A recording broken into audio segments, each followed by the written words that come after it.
When we talk about bodybuilding's greatest of all time, who comes to mind? But what if I tell you that the most overlooked bodybuilder of all time might be this guy?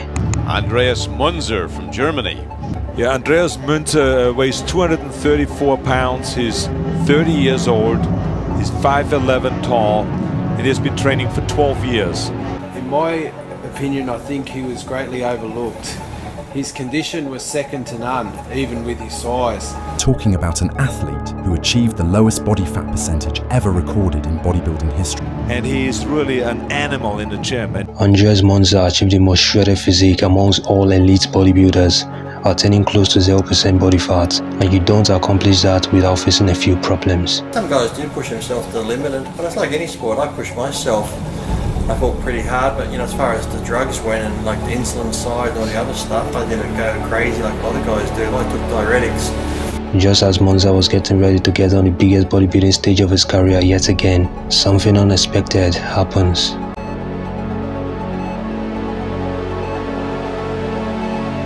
After several operations and blood transfusions, there were no changes. His liver and kidneys failed afterwards. Hours later, his soul left his body. Autopsy report shows that Andreas Munzer literally died with no ounce of fat in his body. Through his death, no one's really sure. I always hear the rumours it was this drug, it was that drug, it was all the drugs he was taking. Someone even put online this was the cycle he was on before his death and stuff. But nobody in their right fucking mind would be taking 150 milligrams daily of Halo, 250 of Winstrol tabs, and then on top of that, pinning themselves with 50 daily of injectable Winstrol. In the world of bodybuilding, champions are made in the gym. Who has the most muscle and less body fat typically gets the gold at the end. Working out plays a huge role, but dieting plays a bigger role. For me at the moment, my body fat percent is just under 10%, and I want to get that down to about 3% ready for show day. And I'm really pleased, put on some good muscle, and the definition is coming through already. I haven't started dieting yet. I see my meal times as fuel times. Hi, my name is Ronnie Coleman, and I'm 8-time Mr. Olympia. And my pro tip for you today is nutrition. And I can break it down a little bit more simple. The most important thing about nutrition is protein. Protein is what builds muscle. So I eat probably like a pound of chicken, grilled breast, with half a cup of rice.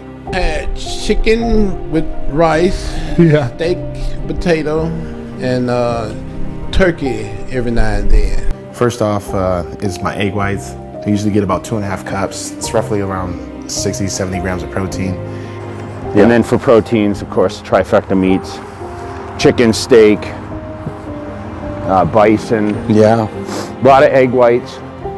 I'm drinking a lot of egg whites right now. Okay. A couple whole eggs in the morning. Next would be one of my least but yet most favorite is tilapia and yams. I do a lot of fish. I know a lot of people have been following me on Flex online, and I do a ton of fish like toward the middle throughout the end of the prep. Normally up to 5 times a day. You would get down to what percent body fat? I was 0.33. 0.33? What does that mean? Is that less than 3%? That's less than 0.5%. 0.33, like what? 0.33. How does a human get that low?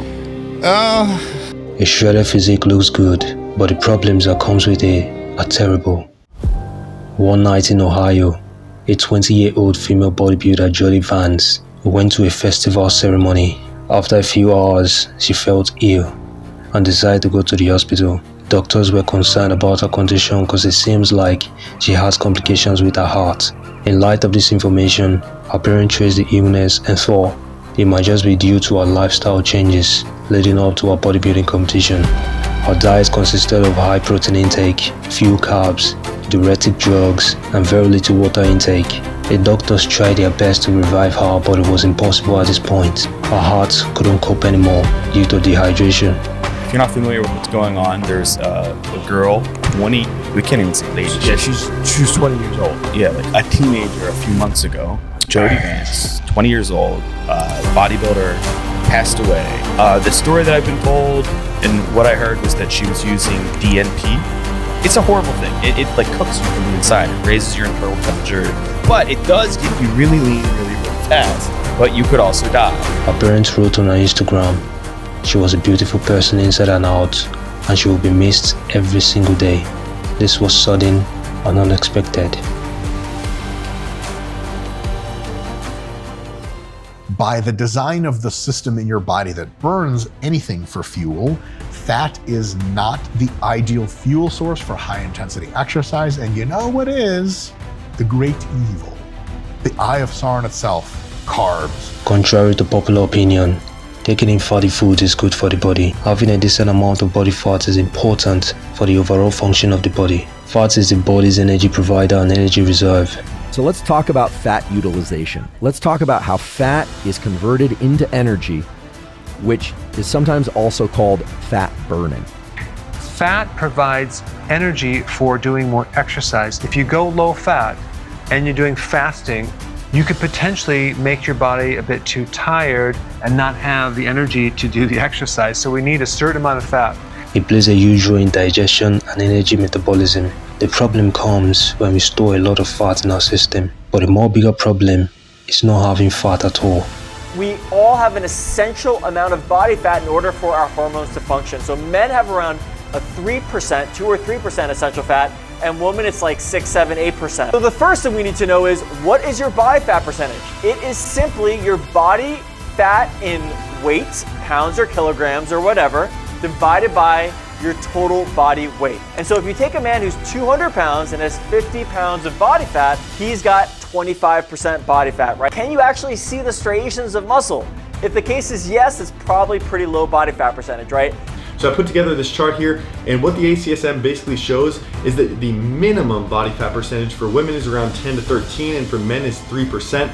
So the first gentleman we're gonna look at is Alessandro. He is a bodybuilder, and as you can see, absolutely shredded beyond imagination. That is incredibly low. An athletic range tends to be anywhere from 12 to 22% body fat for women and 5 to 15% body fat for men. So this photo is of me at 36 years old, and you can see I've got veins over my abs, and that is when you can tell you're definitely lean, right? You're below 10% body fat. This is ripped, right? 4 to 4% is like shredded, 7 to 8% is ripped. This is when you're truly under 10% body fat. Whether that's 8% body fat or 6% body fat, you've definitely leaned out. And the other term for this would be being in competition shape, because that's how lean you would need to get to compete in a bodybuilding or physique show.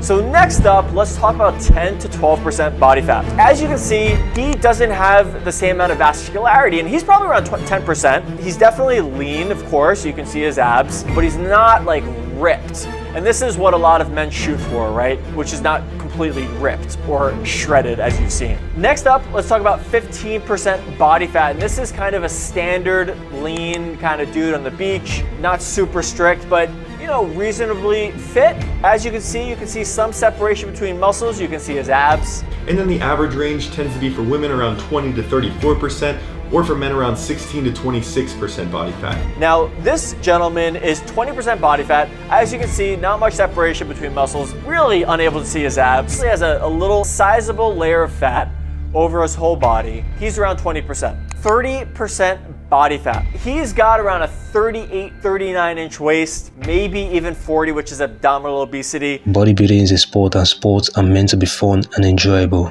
Staying fit was meant to make you live healthier and longer. So what's the point of bodybuilding where you get shredded but lose your life in the process? The really athletic, healthy body fat range for most men is the 10 to 15% range. When you start dropping under about 10%, most men, they're going to experience negative hormonal consequences of it. There is potential to do damage to your body by trying to stay too lean. If you've ever gotten down to single-digit body fat as a man, or if you've ever gotten down to, let's say, below 17% as a woman, your lifestyle is very much dedicated to maintaining that leanness. It's not a healthy lifestyle, mentally or psychologically. It just isn't. You're spending your critical years where you should be focused on getting as strong as you can, having fun with it, going to the gym, building healthy habits. Especially for women, body fat is essential for health. And women who maintain, these low teen body fat percentages all the time, Rarely do they have a period. The hormones tend to be off. Many of them try to control the symptoms with hormone therapy. Well, it's not really that necessary. If you're in that healthy body fat range, why all the obsession? Clean is not enjoyable, it is not fun, and for the vast majority of people, it is not worth it. Once you get to a certain point, everything starts to feel like a chore. Even just getting out of bed and going through the motions of your day is all you can be bothered to do. You have no energy, and I'm not talking about no energy like, oh, you feel a little bit hungry or you feel a little bit tired. Like, you have absolutely no energy whatsoever. And you get to that kind of low body fat levels, there's nothing going on downstairs, literally. You have no sex drive, and this applies to more than just sex. It applies to just your attitude about life. They're going to struggle to maintain an erection. It's going to make their sex drive lower. It's going to make their focus lower. It's going to make their ability to be productive at work lower. It's going to reduce your overall quality of life. And at that point, it's no longer fit. It's no longer healthy. When it's negatively affecting your blood work, your quality of life, your mood, your performance in the bedroom, your performance at work, it is not healthy. It has nothing to do with fitness at that point. Make sure you guys take care of your health. That's what I've been talking to you about anyway, and God using me as an example. Because we just saw, RFP Shad Rosen. Some people